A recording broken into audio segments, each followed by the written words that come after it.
Yo, what's going on, guys? Welcome back to another episode of It's Needed, the podcast, where we discuss real issues involving law enforcement and the community. It's your boy, Ryan Tillman, founder of Breaking Barriers United, and I'm joined today by the light-skinned wonder, AJ himself, coming to us straight out of Ohio. What up, AJ? What's going on? And then we also joined by Grandpa Juan. We got him back in the building. We didn't have him on the last episode. We missed him. He was looking for his dentures somewhere and got caught up in that, lost track of time. So I ran out of prune juice. It's past his bedtime tonight, so we're gonna make it. We're gonna make this go quick. But hey guys, it's a pleasure being back on. We got some really good reviews from the last podcast, so thanks to our listeners out there for supporting this podcast. You guys are the truly ones that are making it go. Before we move forward, shout out to my boy Billy, aka the Savage, the man behind the scenes. We're gonna get. Matter of fact, I think there is a picture of Billy right now on the Instagram page. So go ahead and check my boy out, Savage. Savage. The man. We spent, what you guys don't know is we actually spent about an hour trying to get this thing to work because Juan said he had to replace batteries in his, microphone. Why you gotta look at me like that? I just gotta let the people know that we are on 3 different time zones. So figuring out when we're gonna do this podcast is confusing for everybody. We're like, so what time is that? Like for me, or is that for you?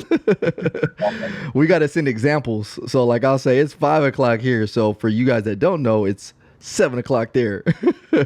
Juan just come in and ruin the whole thing. And he'd be like, well, it's 2 o'clock here. Oh my goodness. Hey man, so what's new with you guys, man? What's up, man? What's going on in Ohio, AJ?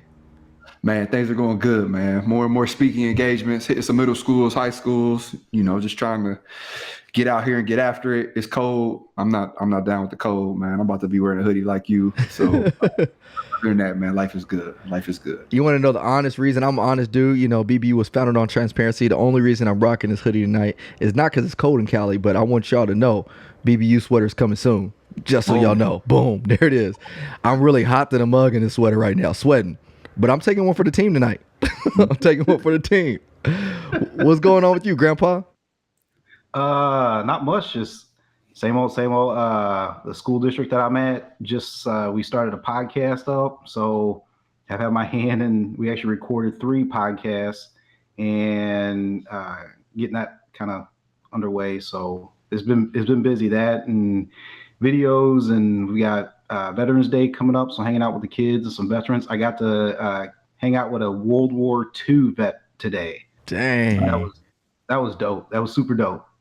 I need to get his info because my grandfather, he's actually a World War II vet too. Really? Yeah, my grandfather's like 94 years old, man.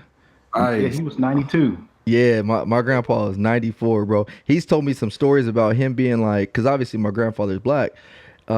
He told me that he remember when he was, AJ, why you looking at me like that? I know I'm light skinned, y'all, but trust me. Put it out there. He was telling me, and my grandfather's kind of dark too. So he told me when he was younger, he, obviously plantations were still around. And so he said he remembered being on a plantation and his, I think it was his dad his grandfather introduced him to his aunt, and his aunt was a white lady with red hair. And my grandfather looked at her like, huh? Like, this don't make no sense to me right now, because back then it was unheard of. So it's crazy picking that dude's brain about different stories, from way back when. And then just imagine too, because here we are, 3 different time zones. We all can see each other. And my grandfather was born, I think, in, I don't even know what the year was. It was like 1924 or something like that, some crazy number. So Just imagine what he's seen, how he's seen technology progress. Oh my goodness. Can you imagine? I think that's something a lot of people forget, actually, is there are people who are still alive who were alive when like plantations were like thriving. And we forget that as a society. Exactly. That's in the past. Forget about it. And like, oh, well, not quite. Like, it's so scary. It's so scary because, or not scary, but it's sad because, slowly they're starting to diminish a little bit.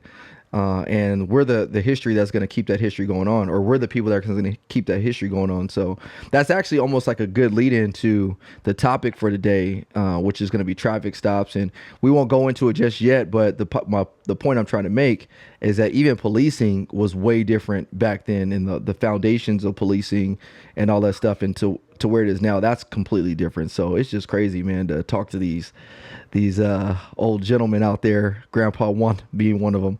Grandpa Juan, which y'all don't know, he was born in 1935, but he got some great genes. Mm-hmm. Black don't crack. Black don't crack.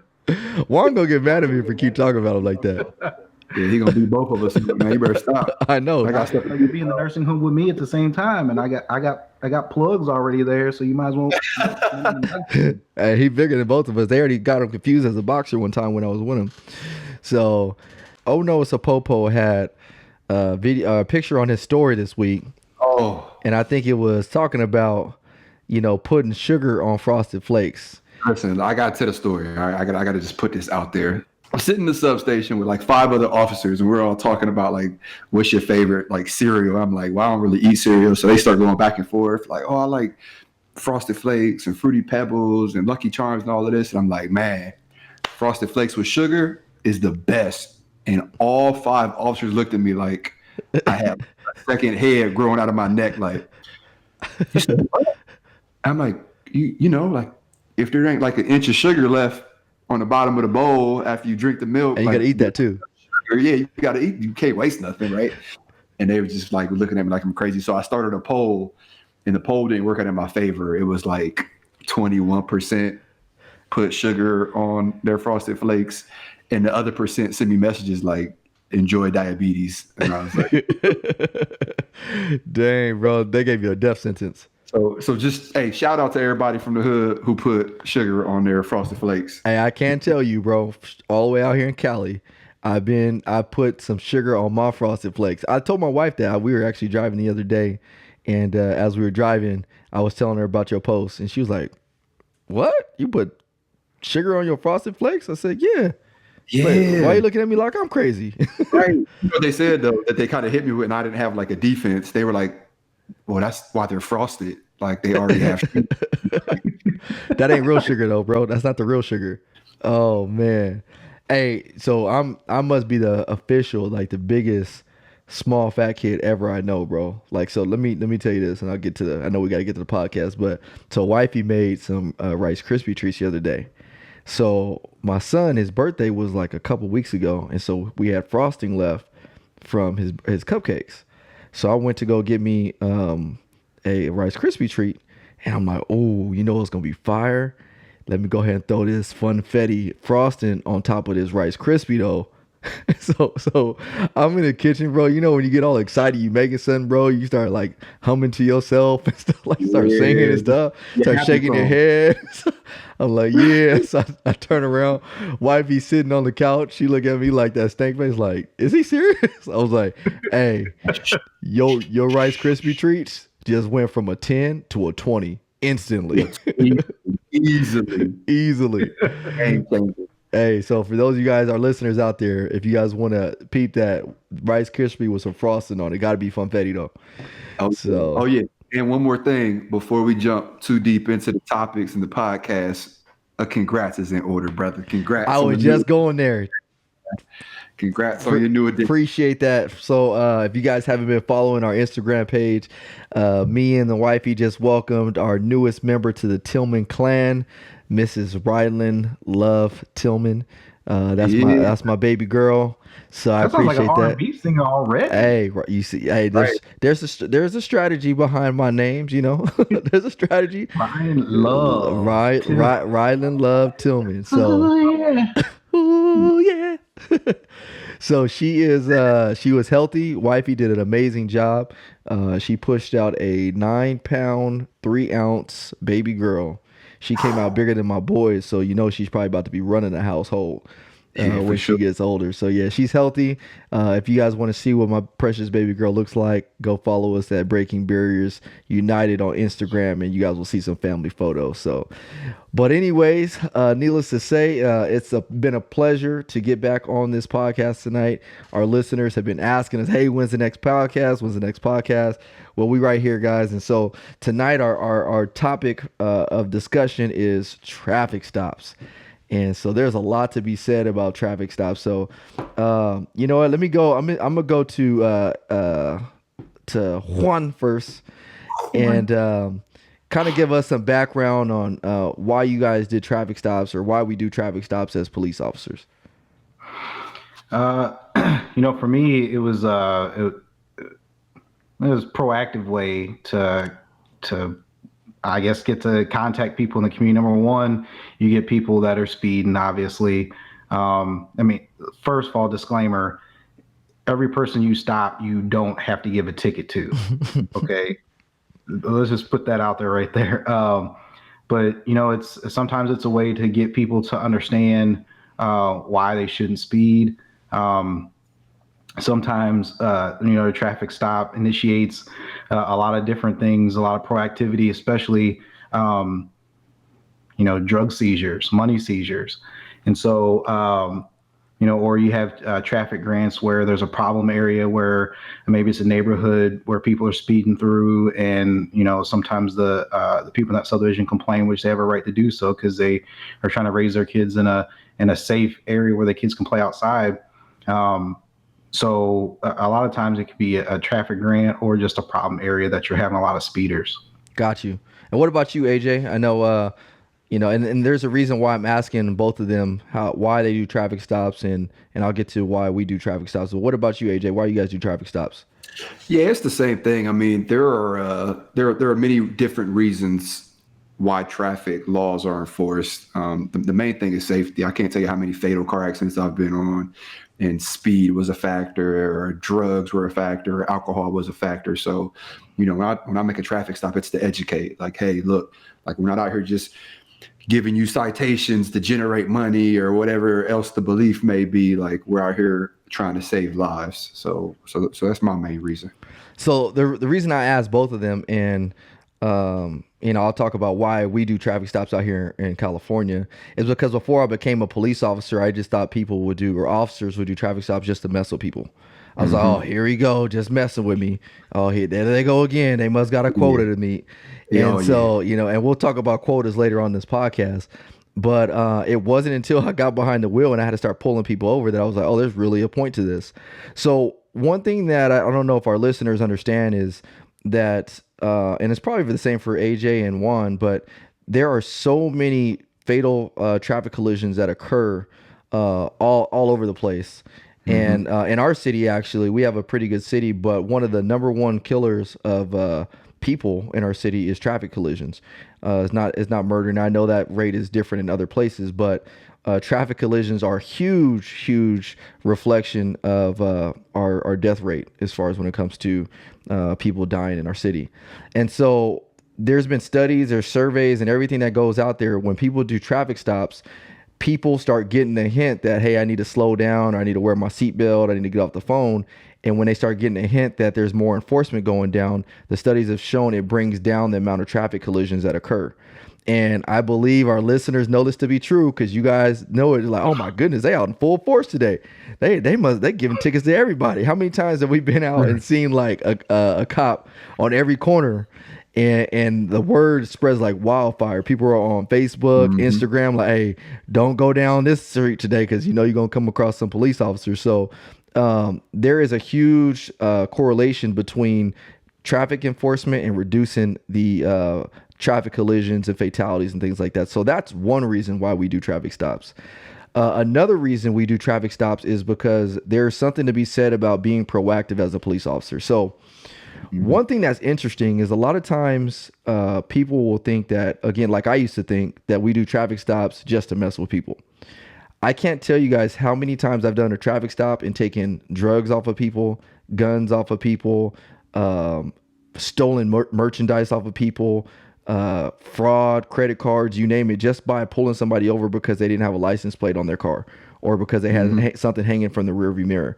So a lot of times when we do traffic stops, that's the start of our investigation as police officers, to find whether or not there's something more going on to, with the person we're out with. And so, drugs just aren't going to take themselves off the street. Guns just aren't going to take themselves off the street. Police officers have a job to do.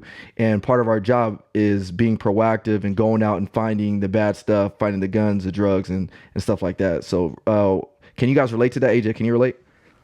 Oh yeah, 100%, man. I can't tell you how many times I've gotten a tip from somebody like, hey, if you see this gray Toyota driving down the street, there's going to be a gun under the driver's seat, because they want their community to be safer. So absolutely, absolutely. I mean, you have to understand that driving is the main means of transportation. So with that, you're going to have drugs being transported. You're going to have firearms being transported, anything else that may be illegal or contraband. So yeah, absolutely. Huge proactive approach.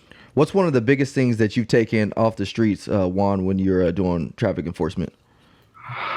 Well, I mean, I did 4 years with the DEA. So I got to see what $1.3 million looked like inside of a gas tank. Tell me about that. I want to hear about that. Well, those guys that do highway interdiction, it's crazy how they get to know. I mean, not even tips. Like they can see a vehicle go past and just see something wrong with it. It's like, oh, yep, that one's getting stopped. It's like, and then the next thing you know, it's at a body shop and the gas tank is being opened and there's $1.3 million in cellophane bags just floating in the gas tank. And you're like, how in the world? But, that's where I live. Highway 70 is a main drug and currency corridor. And so you have millions of dollars going up and down that highway every day. You've got, I think there was 600 kilos of cocaine one time. And, but the crazy thing is when you stop one, there's like 4 more or 5 more that go past you, while you're out with that one. Sometimes cartels will send a load just knowing that it's going to get stopped because there's 4 bigger loads coming past it. So it's difficult, but I'd say that, that's the craziest thing I've seen is 1.3 million. I mean, you can't even fathom. I'll never see that in my lifetime. That's crazy. But 1.3 million. And I bet you when you guys pulled that off of whoever it was, somebody probably lost their life that day or was soon to lose their life when they got that taken from them. We worked a case where we took off a lot of crystal meth, and probably less than a month later, actually they lost some money, and whoever lost the money, somebody came to their house to shoot them, and they ended up shooting somebody else at the house. It was a kid. The kid actually got shot and died. So wow, yeah, it's not a game. It's serious business, and that kind of goes into when we do traffic stops. We never know who we're pulling over, like never.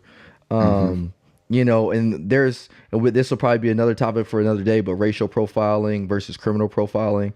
A lot of times people say, people are just pulling me over because I'm black. And I'm not here to sit here and deny and say that there hasn't been an officer out there that's pulled somebody over for the color of the skin, unfortunately. Like I would be lying if I could honestly say like, oh no, officers don't pull people over because of the color of skin. Like it, I would be lying if I said that's never happened. So I'm sure it's happened before, but I can tell you the way I'm instructed to police and the way I've been taught to police, and especially here in California, we're not pulling people over just because they're a certain race, because somebody's black or because they're Hispanic.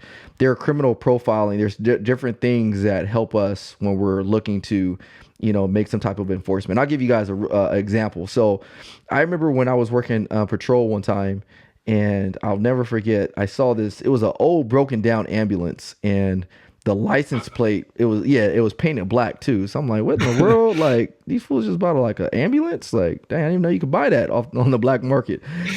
So they bought an ambulance, and so they flipped the back of the license plate up.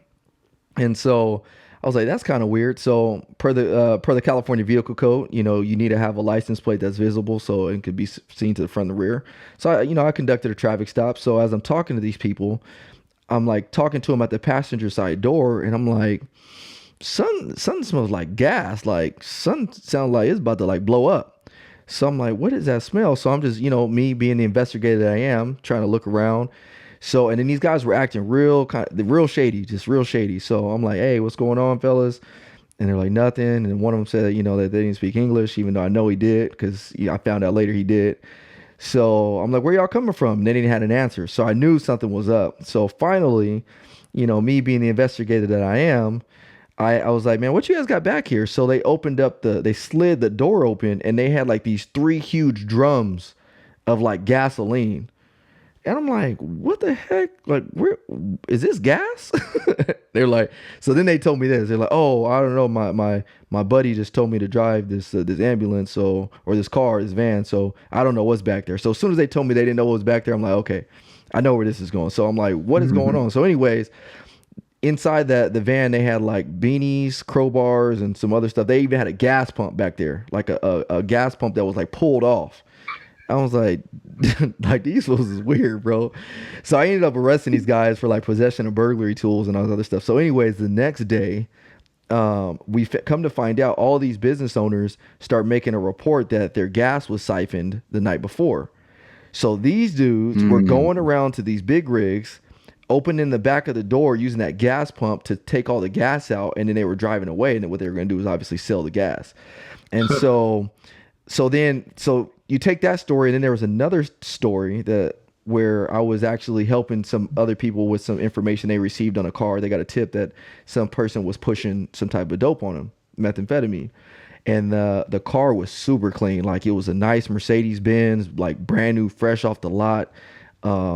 There was this lady driving. She was going to the gym. She was a clean cut, like nothing out of the ordinary. Didn't look shady or anything. But the tip was like, hey, pull her over. Like, we know she has some drugs on her, pull her over. So we pulled her over. The guys that were helping out, they start doing their thing, and they were about to let her go. They were like, hey, we searched the car. She don't got nothing in it. Like, it's clean.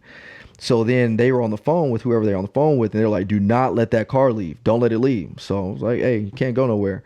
I didn't search it because I wasn't involved, just so y'all know. I would have caught it the first time. I would have caught it the first time. So they were about to get ready to car leave. So they stopped the car, they prevent her from leaving. And when they get there, she had a Louis Vuitton purse on the front seat. So inside that Louis Vuitton purse was like I don't know, probably like 3 or 4 pounds of methamphetamine inside her purse, like this big old Louis Vuitton bag. And so the point of this story I'm trying to make is that the similarities between that van that I pulled over and that Mercedes that I pulled over is there was no license plates on it. And so I know as a police officer, there's a criminal profile that criminals will not put a license plates on their vehicles because they're trying to remain under the radar. If we can't run your plates, obviously we can't figure out who's driving that car. And so I've made so many more stops after that, pulling guns and drugs off the streets just based on people not having a license plate on their car. So there's a difference between racial profiling and criminal profiling. As police officers, we start developing or start understanding what some of the criminal elements to different things are. And that's why we'll start making different type of enforcement stop as well on that. So you guys have anything similar to that or that you guys can share? What's funny is my first traffic stop with the division that I work for now, I walk up to the car and I wasn't super nervous because I was a police officer prior to working where I work now. And my coach is like, let's get some traffic stops under your belt. We're going to see how you do, how you talk to people, how you interact, where you position the car, how you walk up, the whole checklist.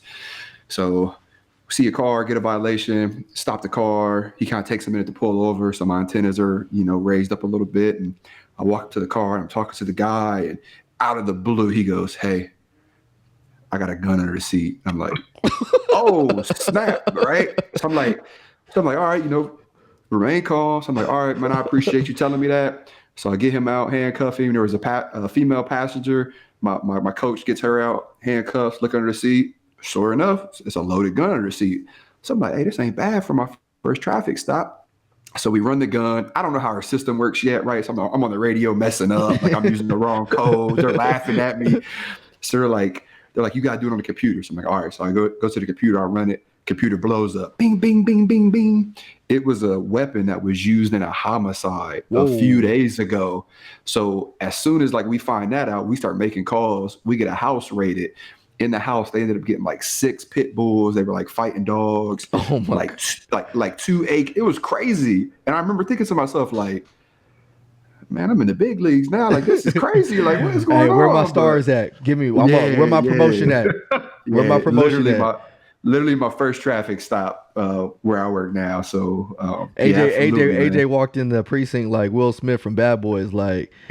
Like, yeah, where my stars and stripes at? Throw it on me. Oh yeah. And for Yeah, that, and jump for on those the of y'all that bars. don't know, bars. For those of y'all that don't know, they did just announce that Bad Boys 3 will be coming they out. did. So we're gonna go see it together. We're gonna have a special screening. So if anybody want to join us, we'll let y'all know where we're gonna watch it at. Absolutely. So that brings me to the next thing I want to talk about with traffic stops is, so that's one of the reasons why we do traffic stops, obviously for the proactive enforcement, take things off the street. I briefly touched on criminal profiling, can't go too much more into it for the sake of time. But there's one thing that often bothers me, and you guys will probably be able to relate. So how many times have you guys watched the news and like something crazy will happen? And you'll get the news anchor, and it's not their fault because they don't know any better. But the dialogue kind of goes something like this: this officer was just conducting a routine traffic stop, and then out of nowhere, this guy gets out of the car and starts shooting at the officer. So the thing that bothers me about that is the routine traffic stop. There is no such thing as a routine traffic stop. No such thing. Traffic stops, there's a lot of dangerous things that we do as officers, but traffic stops are probably one of the top dangerous things that we do on a daily basis. And the reason it's so dangerous is because we do not know who we're walking up on. There have been so many officers that have done a routine traffic stop and come up on somebody that's wanted for murder, or somebody on the run, or somebody that has 2 strikes and he ain't going back to jail and wants to fight it out with this police officer, or somebody that just got into it with his old lady and he's just upset, and so now he goes off on the cuss. So there's no such thing, and these traffic stops are dangerous because you don't know what they want to do to you. It's almost like this, and I'm an athlete or former athlete. When I played football as a cornerback. And as a corner, my job is to stop the receiver from catching touchdowns and running their route. Well, the receiver knows exactly which route he wants to run. If he wants to run a post route, he knows, hey, I got to run 10 yards and straight to the post. If he needs to do a corner route, he knows, hey, I'm going 10 yards into the corner. The corner, the defensive back has no idea what route that receiver is going to run. He has no idea. He has to go based on the cues that the receiver is going to give him. So if the receiver stems in a little bit, he knows, okay, maybe he's going to run a post route. If his eyes look to the right, he knows maybe he might be doing a corner route. So the corner has to pick up on these cues given by the receiver in order to determine what his next move is. Well, that's kind of like what we have to do in police work. And so when we conduct traffic stops at night, and a lot of times we'll shine our light right in your mirrors. And a lot of times before I became a police officer, I was like, rude. So rude. Rude. Is that how you said it? Yeah. Why are you being so rude? Why are you being so rude? You are so rude. You are so rude. But seriously, like you'll think like, man, like this dude just got his light all up in my eyes like that. Like for real, like, does he need to do all that? But there's a reason why we do it. And that's so we can give people the element of surprise. So that way we can get whatever advantage we can get until we determine, okay, hey, you know what? This is just a stop where I'm going to give somebody a ticket or I'm going to give somebody a warning. But until that point, we have no idea what we're coming up to. We had a person in our city that there was an armed robbery. One of our officers was shot with a AK-47. The guy was on the run for years, and he ended up getting caught on a traffic stop that some random officer just was conducting and had no idea who they were dealing with. So any stories on that one that you can relate to, or AJ, what you guys got on that? That's the crazy thing is I spent 2.5 years undercover. And when I did that, a lot of people asked me, obviously, was that scary? Like when I went in, they're like, are you afraid, more afraid now than when you were on patrol? Like, it's got to be more scary because you're like doing all this stuff. And I always said, actually, I felt safer because when you're in a car with somebody buying dope from them, that's your friend. Like, I mean, yeah, you don't always know what people are going to do, but like you kind of know who you're in the car with. When you're on a traffic stop, you have no idea who that person is, at the car. I mean, you see all the videos where officers just walk up on cars and people automatically start shooting, or they wait for a little bit and start shooting. There was a story recently in the news where a guy pulled over just to help. I mean, he wasn't even a police officer. He just pulled over to help a stranded motorist, a stranger, and barely before he could even get out the car, the person just walked up and shot him. Wow. I mean, you don't know. I guess my craziest one would be I was working midnights and I pulled a van over, and it was ended up being an older couple, and so their license plate was out, and so I wasn't going to give them a ticket. I was like, "Hey, did you know your license plate light's out?" And the guy driver was like, "No, I didn't." And I said, "Okay, just make sure that you get it fixed." And I went to turn around to leave, and I heard a engine rev and some tires spin, and I turned and looked, and this car was coming like right at me. And so I had to jump onto the floorboards of their van and like hug their snaps. van. And the car just like went right past, almost hit my my radio on my belt. And I turned and looked, and the old couple was just going. I said, "Y'all have a nice night." And they were like, and so I hopped in my car, and I actually had a ride along with me that night. And so he's just looking at me like, no. And he was like, I go, "Which way did they go?" He goes, I hit the highway. We're flying. I wasn't sure if they got off the highway somewhere else. And so I just guessed and got off the highway, made a left, and I'm flying down the road. And sure enough, I see that car pull over, and he was already passed out drunk at the wheel. So I ended up just being hammered drunk. But yeah, that was. And you just bring up a good point. Two for one. You just bring up a good point too. So not only do we have to worry about the, who's in the vehicle that we're pulling over, but we also have to worry about, other drivers coming up on you. You know what I mean? We've had officers that have been killed by drunk drivers out there at night because they can't see. And, drivers have a tendency, especially when you're under the influence, to drive towards lights and stuff like that. And so those are other factors. There's just so many unknown elements that go into conducting a traffic stop. So that's what makes it not routine at all. What about you, AJ? You got anything? I was going to touch on the exact same thing. It's one thing to know that there's a threat inside of the car, or to know that there's possibly a threat inside of the car, but there's so many other factors that go into a traffic stop, which is why we park where we do, which is why we shine our lights, which is why we turn our lights on, which is why we angle the wheel a certain way. I mean, there are bad drivers out there. Like, that's no secret. There are tired drivers, there are drunk drivers, there are drivers that are on drugs.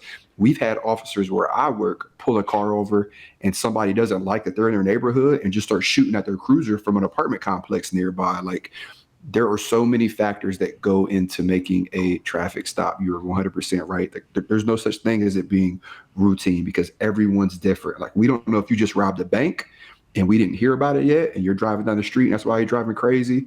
We pull you over thinking it's a quote unquote routine traffic stop. Next thing we know, you're dumping rounds at us, right? We have to do the traffic stops. It's not like we can do this profession and not do traffic stops. Like we just talked about earlier, it's like a lot of the stuff that we take off the streets comes from traffic stops. So, I like doing traffic stops. It's a good time to meet different people. It's a good time to slow people down. We have something called the spirit and the letter of the law. The spirit of the law allows us to, determine whether or not we want to give a person a ticket or not. Whereas the letter of the law, it means that, hey, I don't care what it is, what violation you did, I'm giving you a ticket. And so, and that's the other thing too, is I want our listeners to understand is that every officer is different. There are some officers that just love doing traffic. And what I mean by traffic is they like writing tickets and enforcing the law. That's just them. And you know what? They might get their mama a ticket. They just love it that much. You know what I mean? Oh, for sure. There's just some people you ain't not gonna get off. You just not gonna get off. And you might find other officers like me. I'm not huge at writing a lot of tickets, but one of the things I like doing is looking for quality of life issues when it comes to narcotics, drugs, and things like that. So. We talked about this before on the podcast, but every officer has different interests. And that's a good thing, because if you had a whole bunch of Ryans out there, then nobody would get no ticket. Just straight up. If everybody was like me, you would have a whole bunch of people not getting tickets. You would have the amount of accidents would skyrocket just because nobody would get no ticket. You know what I mean? But then if you had a whole bunch of people that all they did was write tickets, you know what I mean? Then you wouldn't take guns and drugs off the street, because all they're concerned about is writing that ticket for speeding, and there's a kilo of drugs underneath the passenger seat. So, it's good to have balance. It's good to have balance, guys. And I know our listeners, sometimes you may get pulled over and be upset like, hey, you know what? I can't believe that officer gave me a ticket. I've gotten many of tickets before. I'm not going to sit here and lie like I didn't. I think on my background, I had like 4 tickets. I ain't proud of them. Oh, look at him. I ain't proud of straight thug. I'm coming to lock you up right now. Yeah. There might be like 3 of them that went to warrant too. So, speaking of traffic stops, the wife and I seen a movie last week that is deep. Have y'all heard of the movie The Hate You Give? Oh, bro, that's like the 5th time I've heard somebody ask me about that movie this week. So I got to go watch that. Hey, let me tell you how deep the movie is. I went out today. I had to buy the book. Oh my goodness. Hey, I got it upstairs. Hey, look at y'all showing me out. It's powerful. We could touch on it later, but hey, I'm gonna go watch it. So what I'll do is, between now and the next podcast, I'll make sure I go watch it, so that way we can discuss that. So yeah, absolutely. Real quick, every police officer, I don't care who it is, has got to have a blooper, some funny, a funny story from a traffic stop. I know I got one, so I'll probably start it off. I mean, I got a few of them. I mean, I can go in. Yeah, there's been times. Have you guys ever locked y'all keys in your car?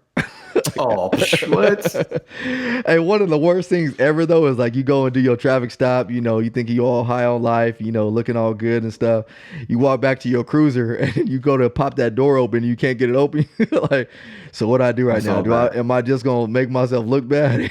Or do I just wait for them to leave, just wave them off a little bit, like, yeah, y'all be safe so I can deal with this after they leave? You just got to lean against like it's cool. Like, I'm going to just chill right here for a minute. So I have locked my keys in my car a couple of times, but there's a specific story that comes to mind for me. So there was one time, I never forget this. I was driving around and there was this dude in our city that I knew he was just pushing dope. Like, I had information on him. Everything. I was like, I know this guy has some drugs. Like, we got all types of information on it. So randomly, I was just driving in the city and I had saw his car. I was like, oh, it's about to go down. Like, oh yeah, today is the day. I'm about to get promoted today. We've been looking for this dude. So I see old boy driving. I see his car, and my man's car is clean as a whistle. I'm like, oh, my man, like, I'm looking for violations. My man driving at 10 and 2. And just FYI, guys, when people start driving, like, by the book for the DMV, they probably doing something shady, because ain't nobody drive that perfect. Man was using hand signals and all the whole thing. I'm like, oh, he driving too good. I was like, oh, there's definitely a kilo of coke in this dude's car right now. We about to get it. So they using all the motions, man, stuff you forgot about. So anyways, like, he don't got no vehicle code violation, no vehicle code violations on the car. He's driving per the letter of the law for the driver's handbook. So I'm like, man, I can't even stop this dude. Like, my man he knows I'm behind him. So anyways, I see him, he's driving, and then he just pulls off on the side of the road. And I'm like, why did my man just, like, is he that incriminating? Like, he just knows, like, he about to get pulled over? So I'm like, that's not common behavior for somebody just to randomly pull over and you ain't even turned your lights and sirens on. I'm like, so now I got a reason to go investigate. So I walk up, I pull behind him. I'm like, sir, hey, why did you pull over? Like, that's just not normal behavior just to pull over because an officer is behind you. So he tells me, he was like, oh, well, I saw your red light on.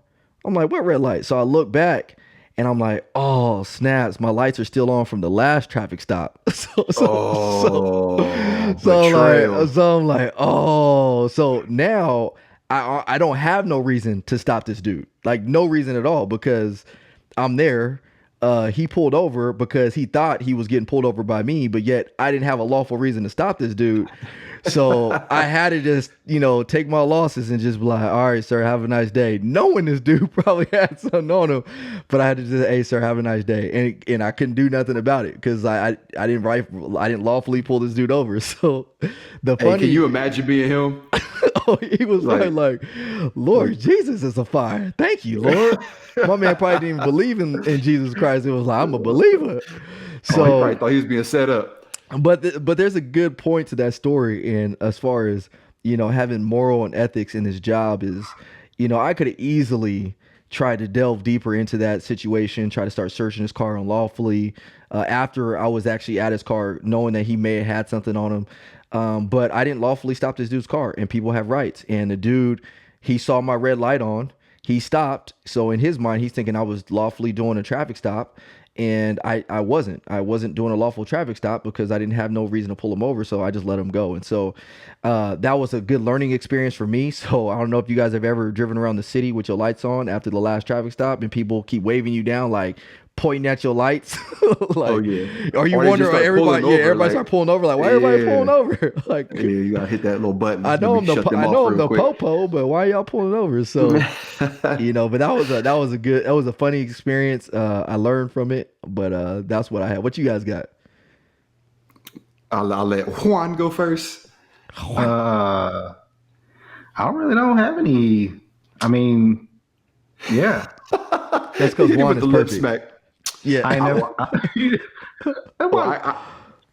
Lip smack over there. I got a couple. So my first one. Pass one. Pass one. Yeah. Oh no, the popo got a couple for me. Hey, trust me, I'm far from perfect. Let me break this down. So something you need to understand before I tell this first story is officers develop habits, right? So one of the habits that I developed is as soon as I get out my car, I hit the lock button.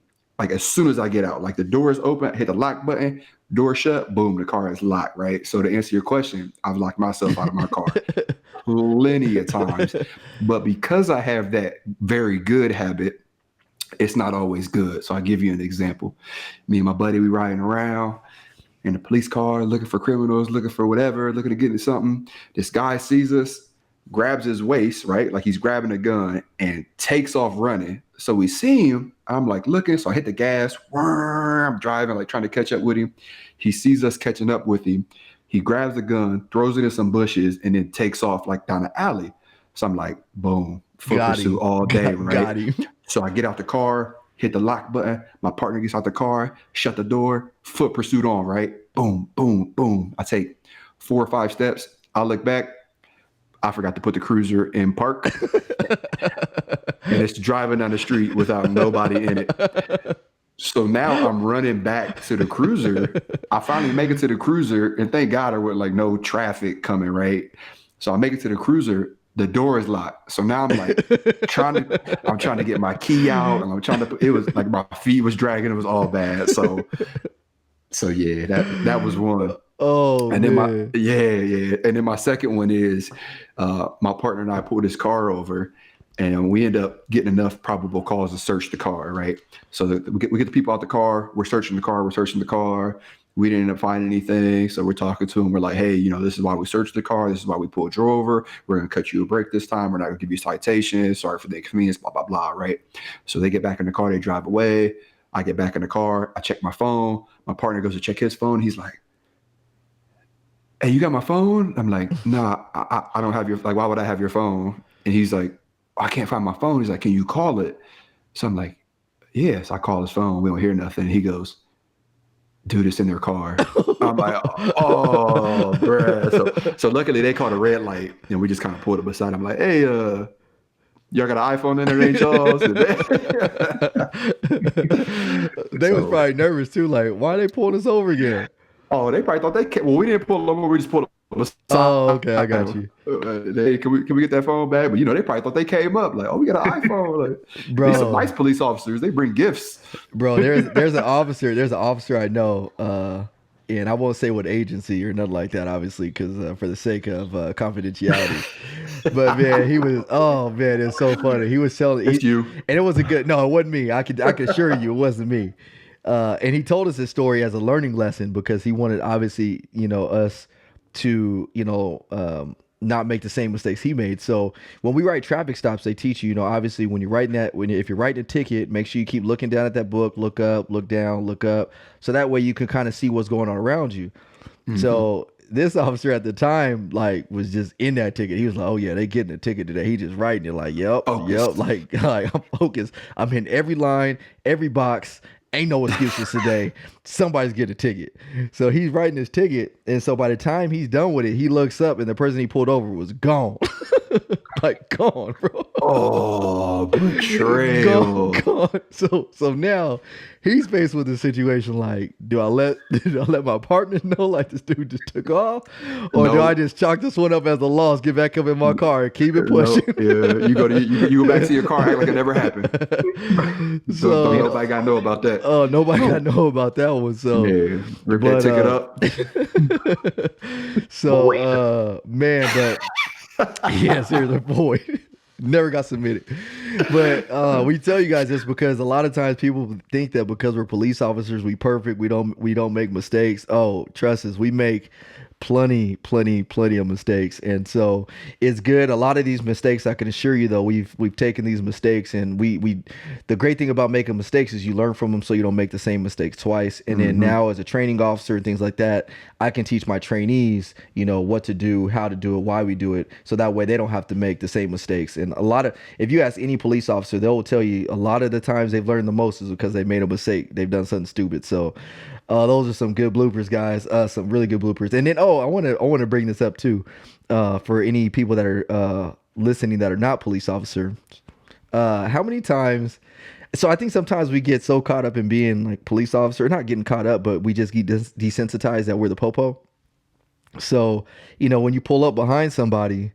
And me, I'll be having like my Drake on or something, like just eating some fries, eating some real greasy fries. Oh, this is fire, bro! Like he meant Taylor Swift. He meant Taylor Swift. Right. No, that's you. Oh, that's Odo the Popo right there. He be getting down. That's Beaver Fever over there. So you be eating some fries, drinking your protein shake, just chilling. And little do we know, like the person in front of us is like sitting at 10 and 2, scared of the mug, like, oh, what am I doing? They about to pull me over.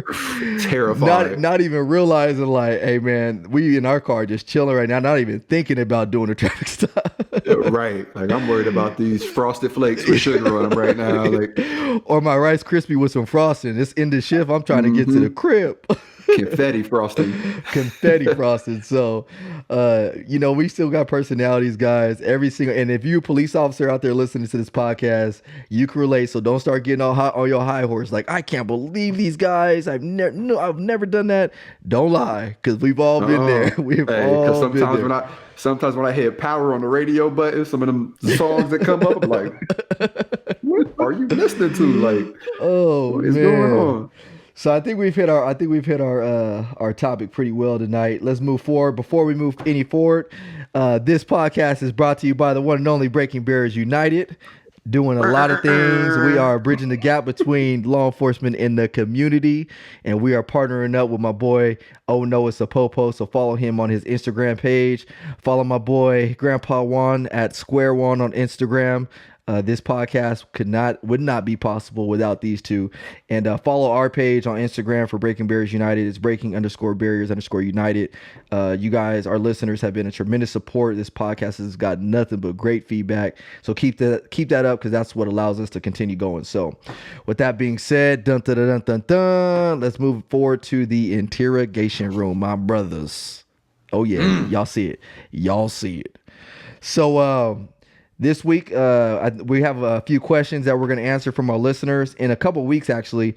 One thing that you guys want our listeners to know is not final yet, but we are in the process of making this podcast come live to you about twice a month now. Instead of going from once a month, we're going to try to work towards twice a month, just because of the positive feedback we've been getting. So I love that. That was pretty good, actually, bro. That was good. I was like, man, sound effect. He been practicing that, bro. He been. What is this? A game show? What is this, bro? You got the HD camera. Hey, get the sound effects. Hey, from now on, that's what's gonna lead us into the interrogation room right there. Do it one more time for me. Juan, hit me. There we go. Yes. Interrogation room coming live to you. So AJ, you gonna start us off with your first question? I know you had a question from somebody in your youth group, so go ahead and get that. Yes. The question is deep, so I need y'all to think about this for a second. What is your biggest fear as a police officer? I ain't got to think about that one. Boom. Let's hear it. Juan. I think mine was leaving my kids without a father. Well, not even a father, a dad. To dive deeper into that, there's a difference between a father and a dad. Father takes care of needs, food, water, clothing, shelter, like that's what a father does. A dad does so much more, nurturing, caring, the compassion, teaching you compassion and how to love and care for other people, other human beings. Like that's what a dad does. So it was more of fear. I remember when all the Ferguson riots and stuff were going on, and I was in DEA, and I was driving home from St. Louis, and on the overpass, someone had spray painted and said "Kill all pigs." It was the first time that I actually felt some type of way, and so I made sure to text my daughter and said, "Hey, I just want to let you know that no matter what, I'm always going to do whatever I can to make sure I make it home to you." And it was the first time she actually admitted to me that she was afraid of what could happen to me being a police officer. And so, I've been stuck with needles before. I've been almost hit by cars. I've been in cars where shootings have happened. I've been robbed at gunpoint. Like all of that, nothing made me fear anything more than the thought of leaving my kids without a dad. Wow, that's deep. That's a good one. And I hate to I hate to piggyback off what Juan said because I know people are probably expecting a different answer, but I think my answer is the exact same. And I think what put that into perspective for me is I'm on my department's honor guard, and for our listeners that don't know what honor guard is, it's an assignment or actually ancillary assignment that allows you to get dressed up in the nice police uniform. It's kind of what's the best way to describe it? Class A, like a Class A uniform, like your formal. Formal uniform, and then you go and pay homage to officers that have fallen in the line of duty and stuff. And so I've actually, since I've been on the honor guard, I've actually been to a few memorial services for officers that have lost their lives in the line of duty.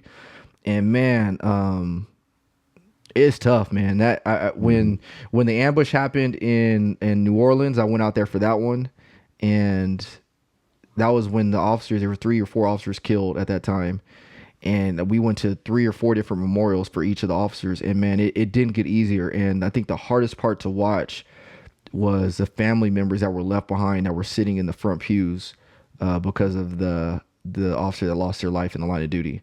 And so I've imagined myself, or I've imagined my wife, and now we have 3 kids, being here without a dad. And that's not even just from a standpoint of just being here to just be here. It's the providing, you know what I mean? Mm-hmm. The reading my kids' books before they go to sleep. It's the kissing them, before they go to bed. It's the hugging my wife, holding her close to me at night. You know what I mean? Those are the things that they would miss if I lost my life in the line of duty. And so it's obviously it's one thing to die. Death is hard anyway, but when you lose your life, trying to protect somebody else or save somebody else, that's what makes it hard. So I think my biggest fear, just like Juan said, is, leaving my kids and my wife behind. Yeah, that's good. So since both of y'all took my answer, I'll go with my close second. And it's no secret that the youth is my passion. I lead a young adult life group for my church every Wednesday. I'm engaged with the youth at work every single day. I'm out there engaging them. They're the future of our America, speaking at high schools, middle schools, and whatnot, just really pouring into the youth. So my close second would be being forced to use deadly force on a juvenile. It would destroy me. And that's a good point you bring up too, because a lot of times, listeners, if we have to use deadly force, I haven't had to do that. And I hope to, go my whole career without having to, but, I'm not oblivious to think that it may happen. So, if I've seen partners and I've seen other people go through shootings where they've taken somebody's life, it doesn't just leave you. You're not desensitized to that. That stays with you, and you throw juveniles into the mix. And yeah, you're so right, AJ. I've been on so many calls where I've given kids CPR. I remember I gave an infant CPR one time who ended up passing away. And at the time, my firstborn was the same age as that infant. And man, I think one thing that vividly stands out to me to this day is I remember looking at that baby's feet and thinking about my infant's feet at home, because they're so small, and like I can clearly as day remember just thinking about my baby as I was doing CPR on that child. And so anything that involves kids, I mean, I've been on drowning babies before. That's so hard to see. I've been on kids that have been hit by cars that lose their life. And so to imagine me taking a juvenile's life, I mean, it would be that much harder. So, wow. Yeah, absolutely. So just a quick PSA for the parents out there: talk to your children. Let them know what to do and what not to do when in the presence of an officer. And if they have realistic BB guns or airsoft guns, I don't recommend them. Look, we live in a different time. Like those might have been okay 10 or 20 years ago. Like we live in a different time right now. Like get them a bright orange gun that you can't even think or get confused for a real gun. Exactly. And don't even let them take it out of the house. I know my kids have Nerf guns. I mean, we be doing Nerf gun fights here at the house, but it's not worth them taking it out of the house, you know. So and that's not just for us. You know, they could take that realistic looking airsoft gun out somewhere and someone else may see it and shoot them, or, you know, do it's whatever. Not worth it. So it's not worth it. It's not worth it at all. It's not worth it. So great question to whoever had that. So my question actually, this is actually a pretty deep one, and this is kind of more on a current event.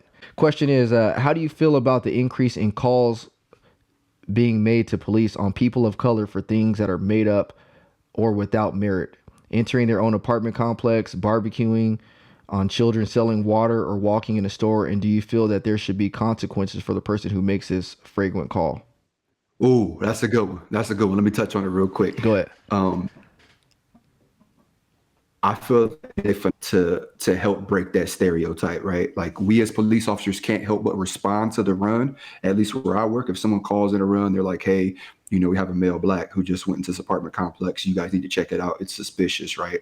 No matter how bad of a run it may sound, right? Or made up of a run or whatever, we have to go to it. And as a run, you mean call, like a call, right?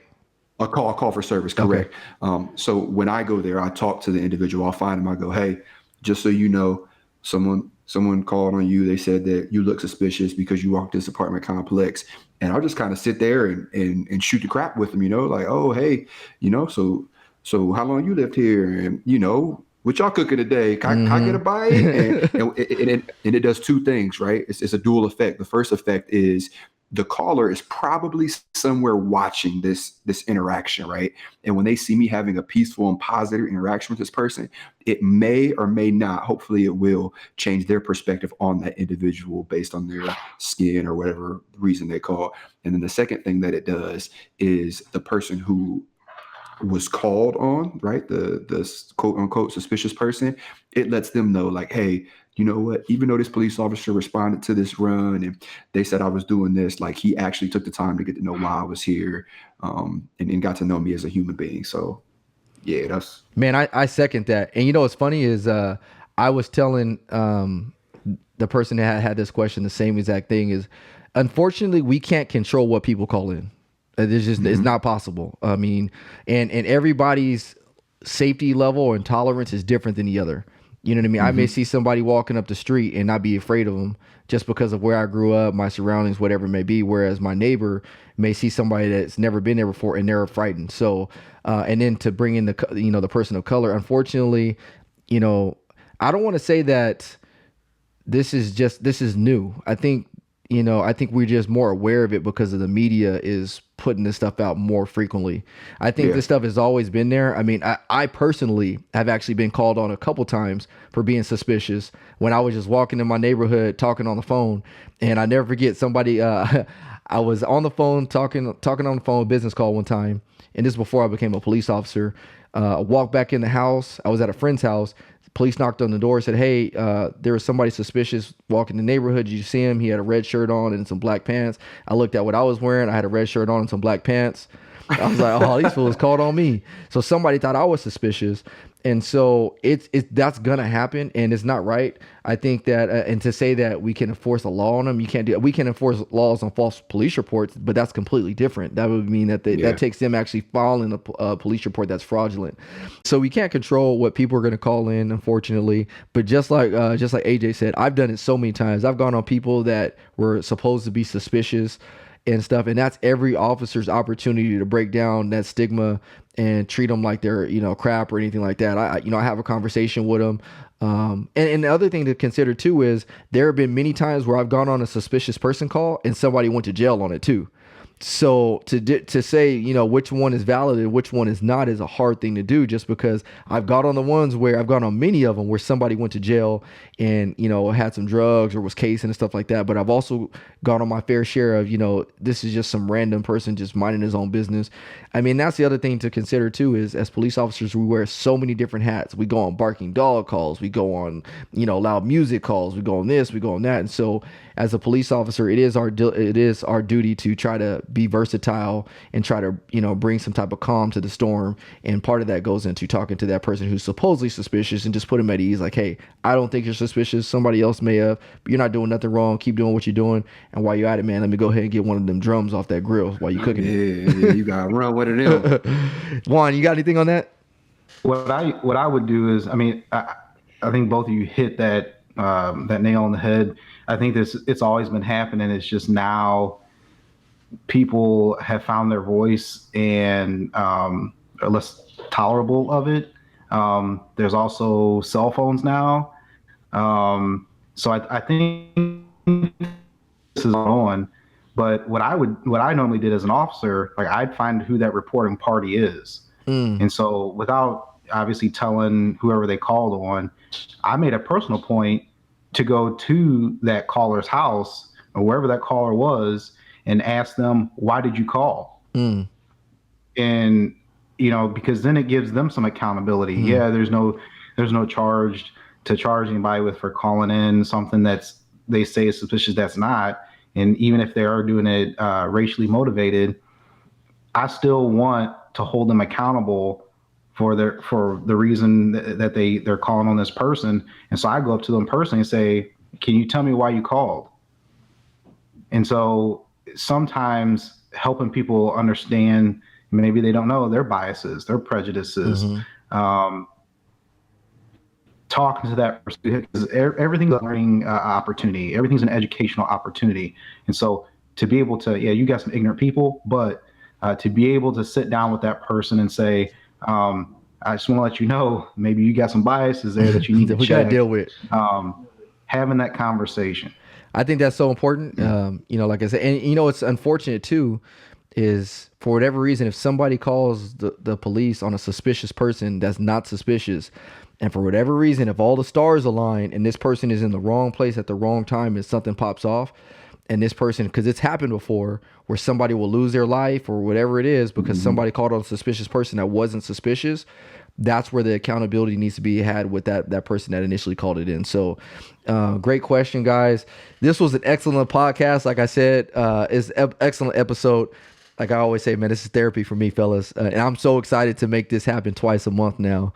So we appreciate all of our listeners. You guys truly do mean something to us. What you guys got going on before we get off the podcast? You got any speaking engagements coming in? Man, I got one in 2 days. Woo. And then another 2 more the following week. It's nonstop. I'm trying to get on your level, man. That's it. Bro, don't go backwards, bro. Don't go backwards. Yeah, okay. Don't go backwards. What about you, Juan? What you got going on over there? Love working with these kids, still working with these kids, but then I also got... What is that? I need one of those, by the way. Bro, what is that? I need one of those. That thing look wet. This is the new Send Me handcrafted. It's handcrafted like from scratch. Yeah. Like you did that? Me and my boy go to the store, buy the red oak and build it by hand, everything. But it's dope. It's 8x13. You can fit your pistol in there. You can fit your wallet, your keys. This fool Juan going MacGyver on us. He over here MacGyver the IC. Hey, yeah, you got to send a couple of those this way. Yeah, just so you know, one of my colleagues called me when you announced that and was like, hey, have you seen this? And he was trying to describe it. And I was like, what are you talking about? And then I hopped on your page and seen it. I was like, oh yeah, I gotta order me one of those. That needs to be like a podcast homie hookup. You feel me? Yeah. You feel me? I'm just saying though, can I get a podcast homie hookup? Homies. Plural, homies. Oh man. And so and then what we got going on this way, so we actually just today got a word that we're going to be going into a new school district in January, which so that's excellent. We had a presentation at King High School on Monday, and so we are having a phenomenal year as an organization, guys, and we got some big plans coming to you guys soon. So I don't want to get into the specifics over the air, but when I say big, it's big. So we change. It's going to be huge. It's going to be huge. For those of y'all that didn't vote, don't vote. It's going to be huge. We'll talk about a whole other podcast. It's a big deal. It's going to be huge. It's going to be huge. Yeah, all right, fellas. Hey, man, it was a pleasure talking to y'all. Our listeners, thanks again for tuning in. You guys keep this podcast going. Make sure you guys go on Apple iTunes, give us 5 stars if you like it. Go on Google Play, give us 5 stars, and please leave a review. Thanks again, and we outro. Take care. Boom. Deuces.